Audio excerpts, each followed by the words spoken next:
قصة سيدنا موسى ونداء الجبل. في يوم من الأيام وفي صحراء واسعة، الدنيا هادية والهوا ماشي خفيف، كانت أم ماشية شايلة طفلها الصغير، قلبها بيترعش من الخوف. ده مش أي طفل، ده سيدنا موسى عليه السلام اللي هتزلزل الدنيا بسببه.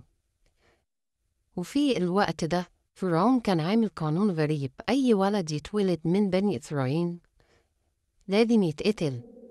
منام شافه والكلمة سمعها خلته يرتعش، وقال إن ولد هيجي يوم يكسر ملكه.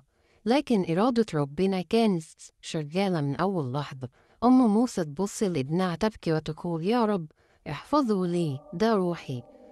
وفجأة ينزل عليها الوحي: أرضعيه، فإذا خفت عليه فالقيه في اليم. ياه، مين يتحمل يرمي ابنها في البحر؟ بس ده أمر من رب كريم بيعرف يحمي إزاي. تجيب صندوق خشب صغير، تحط موسى جواه، وربنا يسوق التابوت بهدوء في المية لحد ما يوصل قصر فرعون نفسه. يوم هتلاقي آسيا امرأة فرعون الصندوق تستحي وتلاقي طفل صغير منور وشكله يشرح القلب، تبتسم وتقول لفرعون: قرة عين لي ولك، لا تقتلوه. ومن ساعتها موسى اتربى في قصر العدو اللي كان ناوي يقتله، لكن ربنا ليه حكم. كبر موسى وبقى قوي وشجاع، وفي يوم شاف واحد من قومه بيتضرب، اتدخل يدافع عنه وحصل غلط، القبطي مات. موسى خاف وقال: ده من عمل الشيطان. وخرج موسى من مصر ماشي لوحده خايف تعبان لحد ما وصل مدين. لقى بير، لقى بنتين بيستنوا الناس يخلصوا عشان يسقوا غنمهم. موسى ساعدهم من غير ما يستنى مقابل. راجل شهم من يومه، أبوهم الصالح شاف الأدب والقوة وقال للبنات: ادعوه. دخل سيدنا موسى وقعد مع أبوهم، قال له: اتجوز واحدة من بناتي واشتغل عندي. سنين مرت السنين، موسى عايش حياة هادئة، لكن كان لسه في حاجة ناقصاه. وفي ليلة باردة موسى شاف نار من بعيد فوق جبل الطور. قال لأهله: استنوني يمكن نلاقي هداية. طلع الجبل والدنيا سكون، وفجأة نور عظيم يملأ المكان، وصوت أول مرة يسمعه بشر: يا موسى. موسى يرتعش والأرض حواليه بتتهز. ربنا يكلمه ويقول له: إنني أنا الله فاعبدني. ويكلفه يرجع مصر ويواجه فرعون اللي رباه واللي كان هيقتله. موسى قال: رب يشرح لي صدري ويسر لي أمري. ورجع موسى وبدأت المواجهة بين الحق والباطل.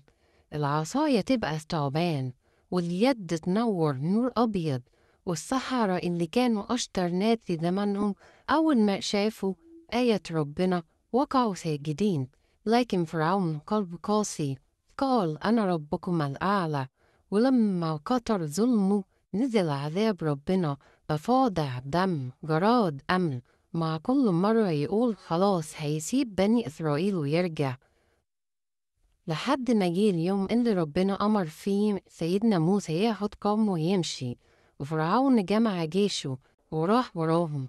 وصل موسى عند البحر، قومه قالوا: إحنا اتقبض علينا، فرعون جاي. لكن موسى وقف بقلب ثابت: كلا إن معي ربي سيهدين. هنا يحصل المعجزة، العصا تضرب البحر، المية تتشق نصين، طريق واسع ناشف لا طين ولا مية. موسى وقومه يعدون وفرعون يدخل وراهم.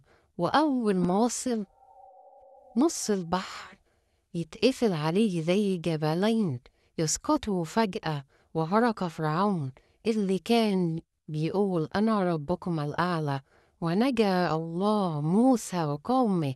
علشان كده الدنيا كلها تعرف إن قوة ربنا فوق أي قوة، وإن الظلم مهما طال له نهاية.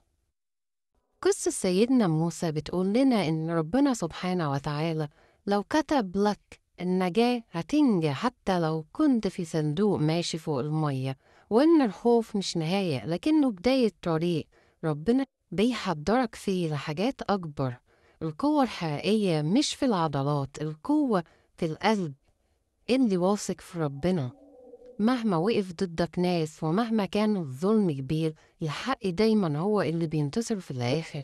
ما تنسوش اللايك والاشتراك عشان يوصلكم كل جديد.